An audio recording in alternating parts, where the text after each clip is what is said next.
जैनब भले ही सीधी थी, लेकिन कासिम की बीवी रुखसार बेगम शक की पक्की थी। एक दिन वह चावल मांगने के बहाने अली बाबा के घर गई, और जब जैनब चावल भर रही थी, उसने झट से उसके माप के बर्तन के नीचे थोड़ा सा मोम चिपका दिया।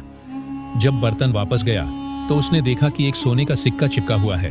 हाँ, मैं सही थी, ये गरीब अब अमीर कैसे बन गया? रुखसार ने कासिम को बताया। अब कासिम का दिमाग जलने लगा, जैसे किसी चिमटे में पड़ी मिर्च। कासिम ने अली बाबा को रात को बुलाया और गुस्से से पूछा, सच सच बता, इतना सोना कहां से लाया? तो जैसे गरीब लकड़हारे के पास ये खजाना कैसे? अगर तू मेरा भाई है तो सच बता, नहीं तो मैं हाकिम के पास चला जाऊंगा और बता दूंगा कि तू चोर है। अली बाबा ने टालने की कोशिश की, मगर कासिम ने कसम दिलाई। अली बाबा ने एक गहरी सांस ली और कहा, भाईजान, ये इल्म मुझे जंगल में अल्लाह की मेहरबानी से मिला, लेकिन ये रहस्य है, इसका जिक्र किसी तीसरे से न करना। कासिम ने बात मानने की झूठी कसम खाई और कहा, इतनी दौलत और तूने सिर्फ थोड़ी सी ली? तू भी बावला है। अब मैं जाऊंगा उस गुफा में और जितना हो सकेगा ले आऊंगा। अगली सुबह वह अपने ऊंटों के साथ जंगल की तरफ रवाना हुआ। अली बाबा ने समझाया, भाई, सिर्फ खुल जा सिमसिम कहने से दरवाजा खुलेगा, और बंद हो जा सिमसिम से बंद होगा। कासिम ने सिर हिलाया, मगर उसकी आंखों में सिर्फ खजाना चमक रहा था। कासिम उसी पत्थर के सामने पहुंचा और बोला, खुल जा सिमसिम। गुफा खुल गई। जैसे ही अंदर गया, उसकी आंखें फटी की फटी रह गईं। वो पागलों की तरह सोने के ढेर में कूदने लगा, बोरे भरने लगा, सोने की तलवारें, राजसी कपड़े, लेकिन लालच में जादुई शब्द भूल गया। खुल जा मखमली, दरवाजा बंद। खुल जा गुलकंद, दरवाजा बंद। अरे खुल जा ना मुबारक, दरवाजा बंद ही बंद। अब वह चिल्लाने लगा, रोने लगा, मगर गुफा नहीं खुली। तभी दूर से घोड़ों की टापें सुनाई दी। 40 चोर वापस आ गए। उनका सरदार मुस्तफा बिन शैतान। सरदार ने तलवार खींच ली। कोई गैर आदमी हमारे खजाने तक कैसे पहुंचा? कासिम ने घुटनों के बल गिरकर रहम की भीख मांगी, मुझे माफ कर दो। मगर सरदार ने चीखते हुए कहा, जो चुपके से आता है वह चुपचाप जाता नहीं। और तलवार चली। कासिम का अंत हो गया। चोरों ने उसके शरीर को टुकड़ों में काटकर दरवाजे के अंदर ही छोड़ दिया और गुफा को फिर से बंद कर दिया। अगले दिन जब कासिम घर नहीं लौटा, उसकी बीवी दौड़ी दौड़ी अली बाबा के पास आई।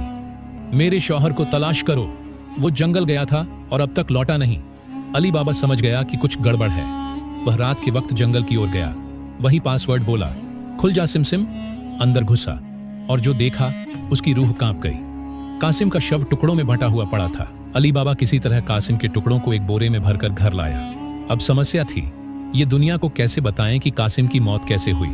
तभी कमरे में एंट्री होती है एक खूबसूरत लड़की की, जिसका नाम मरजाना है। उसके चेहरे पर एक रहस्यमय मुस्कान है और उसकी आंखों में एक गहरा रहस्य छुपा हुआ है, सिर्फ नाम की नहीं, दिमाग से भी तेज। मरजाना ने कहा, आप फिक्र न करें, लोगों को यही लगेगा कि कासिम की मौत बीमारी से हुई थी। वह रात के अंधेरे में एक अंधे दर्जी के पास गई और कहा, मुल्ला जी, मैं आपको एक जरूरी सिलाई के लिए ले चलना चाहती हूँ, मगर शर्त यह है कि आपकी आंखों पर पट्टी बंधी होगी। अंधे दर्जी ने हामी भरी और मरजाना उसे कासिम के घर ले गई, जहां उसने टुकड़ों को जोड़ने की सिलाई करवाई, ताकि लोग कासिम का जनाजा देखकर शक न करें। और पूरे शहर को बताया, कासिम साहब का इंतकाल हो गया। खामोशी से, दिल का दौरा पड़ने से।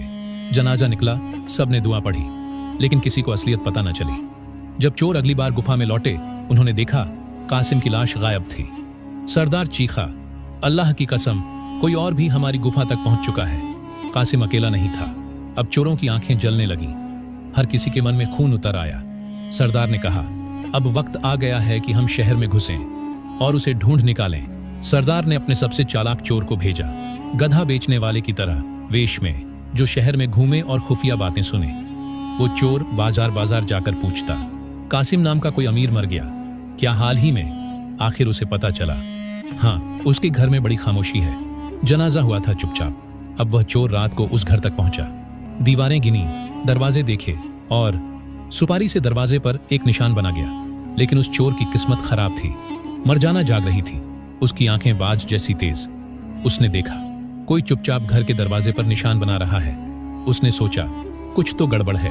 जैसे ही वह गया, मरजाना ने पूरा मोहल्ला घूमा, हर घर के दरवाजे पर वैसा ही निशान बना दिया।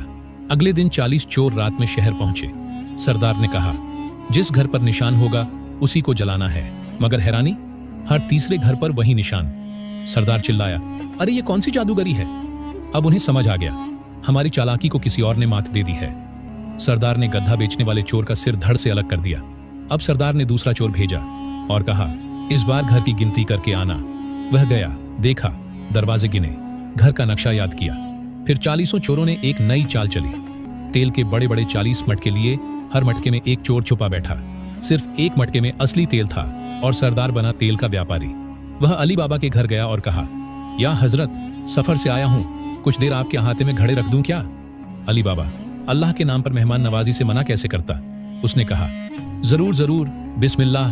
रात को जब सब सो गए, मरजाना रसोई में गई, देखा तेल की जरूरत है। सोचा मटकों से ही निकाल लूं। जैसे ही पहला मटका खोला, अंदर से आवाज आई, कब चलना है बहन? मरजाना चौंकी नहीं, मुस्कुराई। उसने कहा, अभी वक्त नहीं आया, और धीरे से मटका बंद कर दिया। अब वह समझ चुकी थी, हर मटके में चोर छुपे हैं। मरजाना भागी और तेल गर्म किया, खौलता हुआ। फिर बारी बारी से हर मटके में वो गर्म तेल उड़ेल दिया। एक एक कर सारे चोर मारे गए, सिर्फ सरदार बचा। मरजाना ने सरदार के कमरे को बाहर से बंद कर दिया। सुबह हुई, अली बाबा उठा तो देखा पूरे अहाते में मरे हुए चोर। वह डर गया, या अल्लाह, ये क्या हुआ? मरजाना ने सब बताया। अली बाबा की आंखें भर आईं। तू तो मेरे घर की फरिश्ता निकली। मगर सरदार अब भी जिंदा है और अब वह अली बाबा को खत्म करने की कसम खा चुका है। क्या सरदार मुंह छुपाकर वापसी करेगा? क्या गुलाम मरजाना अब भी सबको बचा सकेगी?